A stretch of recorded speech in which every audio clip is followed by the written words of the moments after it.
का स्वागत है आपके अपने ऑनलाइन प्लेटफॉर्म हिंदी संस्कृत पर।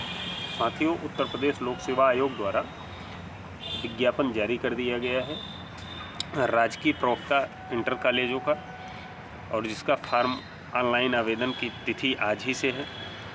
और फार्म की अंतिम तिथि क्या है भरने की, आपकी 12/9/2025 तक है। कब तक है? 12/9/2025 तक। हम सुधार कब तक कर सकते हैं? 19/9/2025 तक। फार्म भरने के पहले आपको देखिए यहाँ पे स्पष्ट रूप से मेंशन किया गया है कि ऑनलाइन आवेदन करने से पूर्व अभ्यर्थियों को OTR पंजीकरण करना अनिवार्य है। ठीक है। और क्या है, जब आप कर लेंगे उसके 72 घंटे बाद आप जो है आयोग की पूर्व वेबसाइट पर जा कर के अपना आवेदन फार्म पूर्ण कर पाएंगे, भर पाएंगे। ये इतनी जानकारी हो गई। थोड़ा सा देख लेते हैं कि किस वर्ग में कितनी फीस शुल्क है। तो देखिए, अनारक्षित वर्ग के लिए कुछ 125 रुपये, अनुसूचित जनजाति और जनजाति के लिए 65 रुपये है आपका, दिव्यांगजन के लिए 25 रुपये, भूतपूर्व सैनिक के लिए कुल 65 रुपये।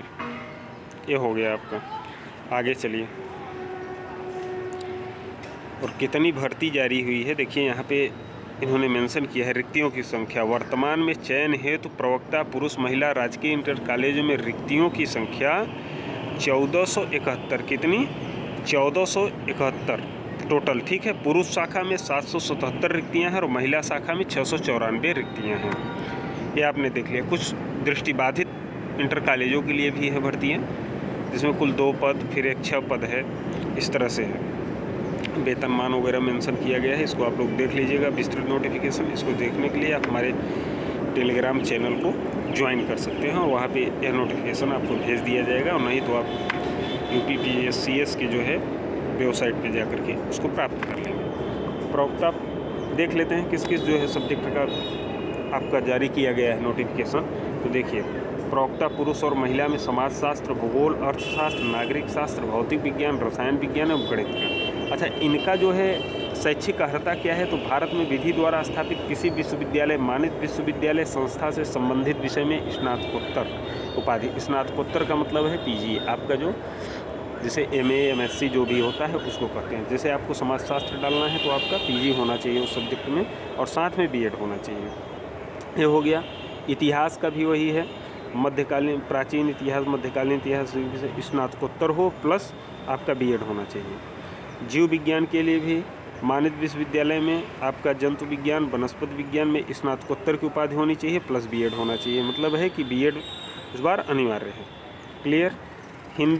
हिंदी के लिए देखिए आपका क्या कर रहा है, किसी विश्वविद्यालय से, संस्था से हिंदी विषय में स्नातकोत्तर उपाधि एवं एक विषय के रूप में संस्कृत के साथ कला में स्नातक होना चाहिए। क्लियर हो गया। और साथ में B.Ed भी होना चाहिए। उर्दू के लिए भी ठीक है, मानित विश्वविद्यालय संस्था में उर्दू विषय में स्नातकोत्तर उपाधि, साथ में B.Ed। संस्कृत के लिए मानित विश्वविद्यालय संस्कृत विषय में स्नातकोत्तर की उपाधि होनी चाहिए प्लस B.Ed होना चाहिए। इतनी हो गई आपकी अर्हताएँ। फिर कुछ और अर्हताएँ जोड़ी गई हैं। ठीक है। जैसे अन्य बातों को समान होने पर सीधी भर्ती के मामले ऐसे को अधिमान दिया जाएगा जिसने प्रादेशिक सेना में कम से कम 2 वर्ष की अवधि सेवा की हो और उन्हें राष्ट्रीय कैडेट कोर का B प्रमाण पत्र प्राप्त किया हो। और देखिए, दृष्टिबाधित के लिए है, इतना हो गया। अब आइए देख लेते हैं थोड़ा सा सिलेबस क्या है। हाँ, सिलेबस क्या, उससे पहले आप देखिए कुछ इसमें जो है प्रोफार्मा दिया गया है कि किसका क्या, किस प्रोफार्मा में जो है रहेगा। जैसे अनुसूचित जाति, अनुसूचित जनजाति का जाति प्रमाण पत्र जो बनेगा उसका प्रोफार्मा क्या होगा, तो उसका इस प्रोफार्मा में होगा। इसको आपको ध्यान देना है, ये प्रोफार्मा रहेगा। उत्तर प्रदेश पिछड़े वर्ग के लिए जो जाति प्रमाण पत्र बनेगा उसका प्रोफार्मा इस तरह से रहेगा। देखिए, दे दिया है, आप लोग देख लीजिएगा।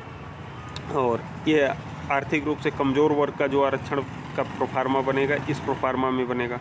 ठीक है। उनके लिए एक शपथ पत्र भी है, उसको देना होगा। ये इंग्लिश में, उसी का प्रारूप इंग्लिश में दिया गया है। हाँ, देखिए जो मुख्य बातें हैं सिलेबस की, यह कह रहे हैं कि प्रवक्ता पुरुष महिला राजकीय इंटर कॉलेज प्रारंभिक परीक्षा हेतु परीक्षा योजना एवं पाठ्यक्रम। प्रारंभिक परीक्षा में सामान्य अध्ययन वैकल्पिक विषय का एक प्रश्न पत्र होगा जो वस्तुनिष्ठ व बहुविकल्पिक प्रकार का होगा। इसमें प्रश्नों की संख्या 120 होगी। ठीक है। 40 सामान्य अध्ययन के 40 प्रश्न और आपके सब्जेक्ट के 80 प्रश्न होंगे।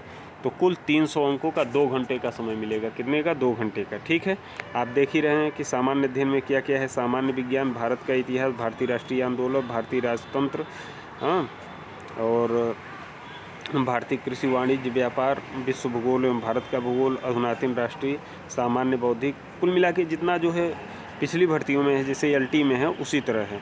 फिर देखिए लिखित परीक्षा का आयोजन क्या है। लिखित परीक्षा होगा तो उसमें प्रथम प्रश्न पत्र होगा आपका जो है सामान्य हिंदी एवं निबंध का रहेगा, 2 घंटे का रहेगा, 100 अंक का। द्वितीय प्रश्न पत्र होगा वैकल्पिक विषय जो आपका सब्जेक्ट होगा, वो 3 घंटे का रहेगा, 300 अंक का। ठीक है, हिंदी के लिए उन्होंने बता दिया प्रथम प्रश्न पत्र जो लिखित में होगा क्या होगा, अपठित गद्यांश का संक्षेपण, उससे संबंधित प्रश्न, रेखांकित अंशों की व्याख्या एवं उसका उपयुक्त शीर्षक होगा, अनेकार्थी शब्द, विलोम शब्द, पर्यायवाची शब्द, तत्सम, तद्भव, क्षेत्रीय, विदेशी शब्द भंडार, वर्तनी, अर्थबोध, कुल मिला के हिंदी के सभी आपको पढ़ना है। और इन टॉपिक से जो है रिलेटेड आपको निबंध लिखने हैं, कोई एक, ये हो गया। बाकी वैकल्पिक विषय जो आपका सब्जेक्ट होगा उससे रहेगा, वो सिलेबस यहाँ पे दिया गया है, आप उसको देख लीजिएगा जिसका जो सब्जेक्ट होगा। इस वीडियो में इतना ही, फिर मिलते हैं किसी अन्य वीडियो में, तब तक के लिए आप लोगों को नमस्कार और धन्यवाद।